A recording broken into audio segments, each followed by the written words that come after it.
I think this was back in 2017. A VTuber named Iron Mouse was popping off and I was watching clips of her. I found one where she talked about tokusatsu stuff. I found out that she's well versed when it comes to Super Sentai and Kamen Rider, and that's when the fire was rekindled, or something like that. Minor spoilers ahead. Kamen Rider 555 or Faiz premiered on January 26, 2003 as the fourth entry of the Heisei era, 1989 to 2019. It has 50 episodes, 1 movie, and 1 special, according to the Kamen Rider wiki. Special thanks to the contributors. So basically, there's this shady corporation named Smart Brain that creates orphanox, beings it calls the next stage of human evolution. They aren't perfect though. Part of their DNA causes them to break down and die. In an attempt to solve this, Smart Brain created the 3 belts or rider gears, Kaisa, Delta, and Faiz, in order to find and protect the Orphanoch King, because he can fix the defect. The former Smart Brain chief Hanagata, portrayed by Koji Naka, betrays his colleagues, taking the belts and handing it to his foster children so they could stop the Orphanoch's plans. By the way, regular people can't transform into Kamen Riders unless they've been genetically modified. Our protagonist, Takumi Inui, portrayed by Kento Honda, is just a normal dude who just happened to get mixed up in this mess and gets the Faiz belt, turning into the titular character. Similar to the walkers in AMC's The Walking Dead, Orphanochs can infect humans by killing them. However, there's a catch.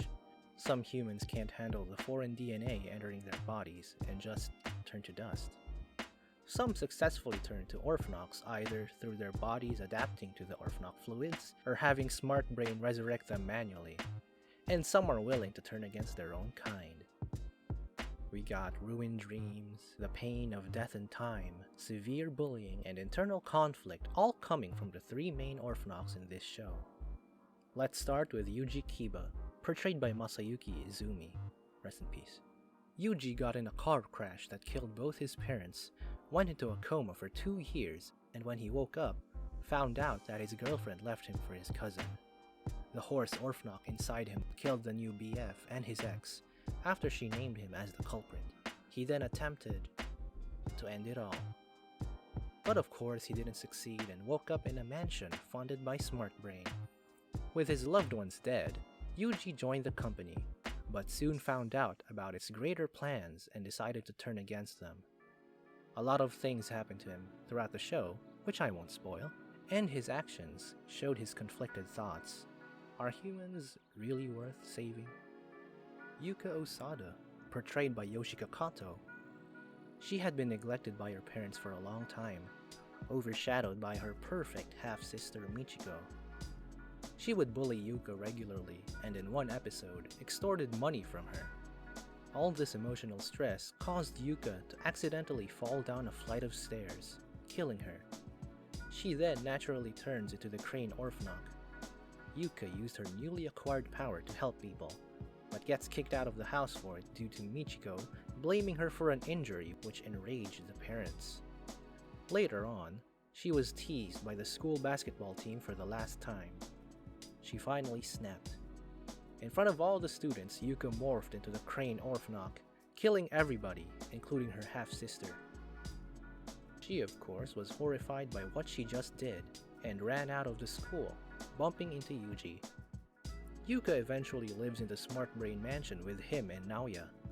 Throughout the show, she tries to adjust to her new life as an Orphanoch, along with partially agreeing with Yuji's ideologies. How can you continue living, knowing that you've robbed others of the opportunity to do so? Third member, Naoya Kaido, an amazing guitar player who lost his left hand's motor skills. His teacher had a van run over him. Years later, he encounters Eiichi Toda, the Squid Orphanoch, and temporary head of Smart Brain at the time. Eiichi simply snapped his fingers, turning Naoya into the Snake Orphanoch, while Yuji and Yuka watched. With his new powers, he tried to abuse his power for money, but when he encountered Kamen Rider Faiz, Yuji came to his aid, and offered a place to stay.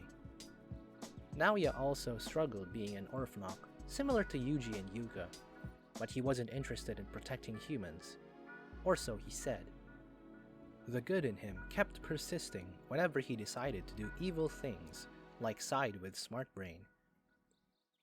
He's a memorable character for me, probably due to Mitsuru Karahashi's portrayal of Naoya, but for a tokusatsu, he's pretty realistic and silly.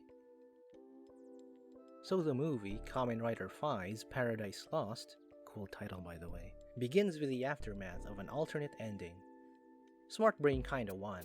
Takumi's assumed dead, orphanox are everywhere, human rebels live in forests, and there's a prophecy circulating that says Faiz is some kind of messianic figure, a common savior. Of course he's alive, he's the main character.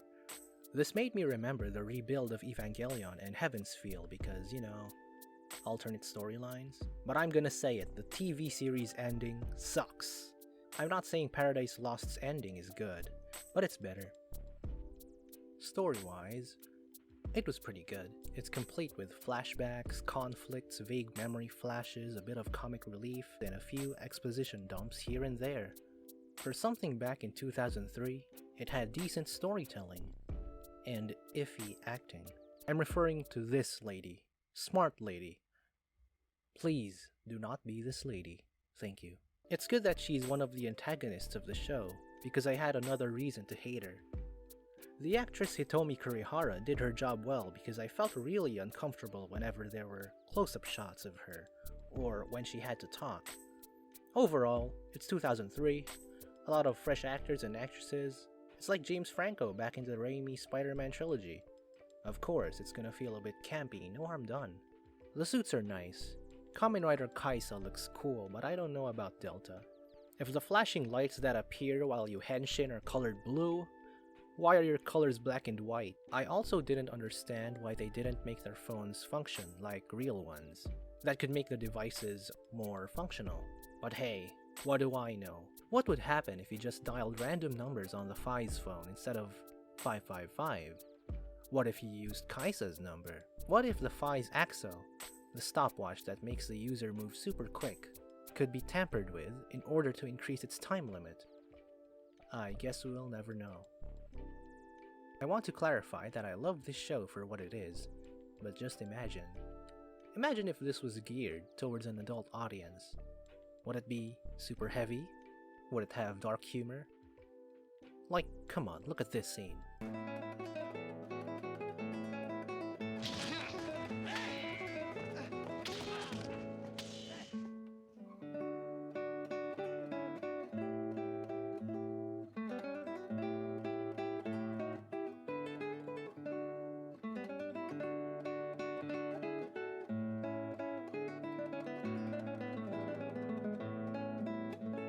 I watched all of Samurai Jack last year, and I gotta say, the blood surprised me.